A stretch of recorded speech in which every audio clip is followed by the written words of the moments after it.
Hello viewers, আসসালামু আলাইকুম। আজ আমি আপনাদের সাথে শেয়ার করব সজনে ডাঁটা দিয়ে ডাল রান্নার রেসিপি। যেহেতু রোজায় কিন্তু আমাদের পেটে গ্যাসের সমস্যা বা পেটের সমস্যা হওয়াটা স্বাভাবিক। তাই আপনি যদি এই রোজায় খাদ্য তালিকায় এই রেসিপিটি রাখেন তাহলে আপনার পেটের সমস্যা তাৎক্ষণিক দূর হয়ে যাবে। পেটে গ্যাস, পেটের বদহজম অথবা পেটে যে কোনো সমস্যার সমাধানে কিন্তু সজনে কার্যকরী ভূমিকা পালন করে। তো চলুন রেসিপিটি দেখে নেওয়া যাক।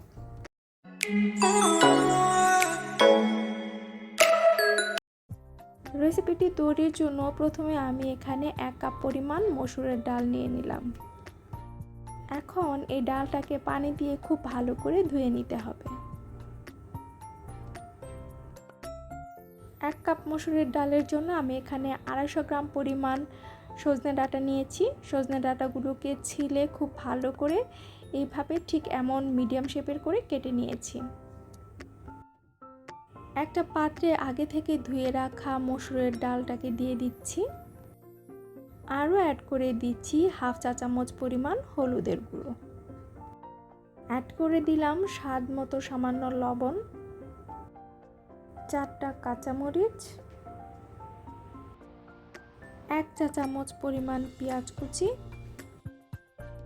পরিমাণ মতো পানিটা এখানে আপনারা আপনাদের পছন্দ মতো দিবেন। ডালটা যদি বেশি ঘন খেতে চান সেক্ষেত্রে আপনি পানির পরিমাণ কম দিতে পারেন, আর ডালটা যদি একটু পাতলাও না ঘন না মাঝামাঝি পর্যায়ে রাখতে চান সেক্ষেত্রে পানিটা একটু বাড়িয়ে দিবেন। আর সজনে ডাঁটাটা হতে একটু সময় লাগবে, সেক্ষেত্রে পানির পরিমাণটা একটু বাড়িয়ে দিলেই ভালো হয়। চুলার জালটা আমি অন করে দিয়েছি। এখন চুলার জাল মিডিয়াম হিটে রেখে এটাকে বলক তুলে নেব।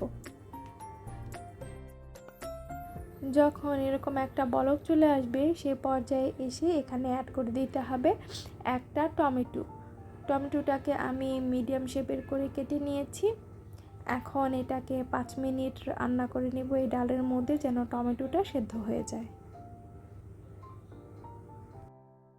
5 মিনিট পর একটা ডাল ঘুটনির সাহায্যে ডালটাকে খুব ভালো করে ম্যাশ করে নেব। এই পর্যায়ে এসে ডালের মধ্যে দিয়ে দিচ্ছি আগে থেকে কেটে রাখা 250 গ্রাম সজনে ডাঁটাটাকে দিয়ে ডালের মধ্যে উল্টে পাল্টে একটু নেড়ে দিব। আর এখন চুলার জাল কিন্তু মিডিয়াম টু লো হিটে করে দিব। সজনে ডাঁটাটা সিদ্ধ হতে একটু সময় লাগবে, 15 মিনিটের মতো সময় লাগবে। তাই চুলার জাল মিডিয়াম টু লো হিটে রেখে এটাকে সেদ্ধ করে নেব।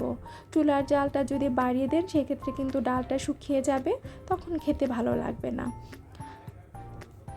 আর ডালটাকে কিন্তু ঢাকনা দিয়ে রান্না করতে যাবে না, এতে কিন্তু সজনে ডাঁটাটা কালচে হয়ে যাবে, দেখতেও ভালো লাগবে না, খেতেও ভালো লাগবে না।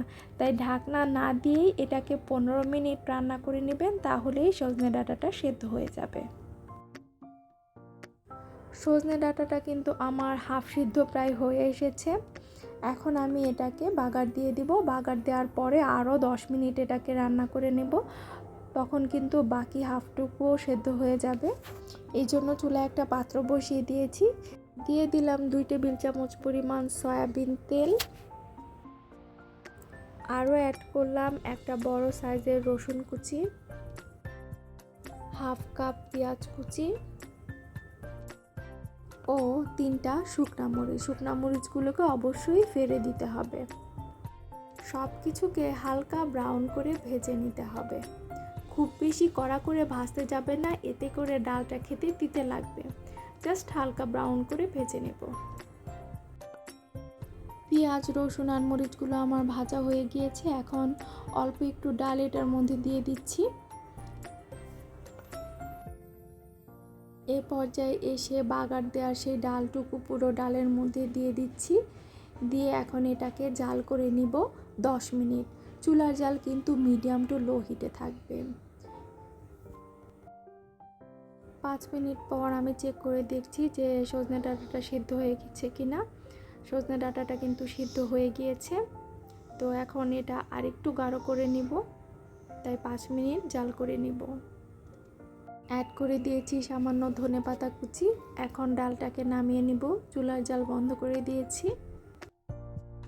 তৈরি হয়ে গেল ঔষধি গুণে পরিপূর্ণ সজনে ডাঁটা দিয়ে ডাল রান্নার রেসিপি।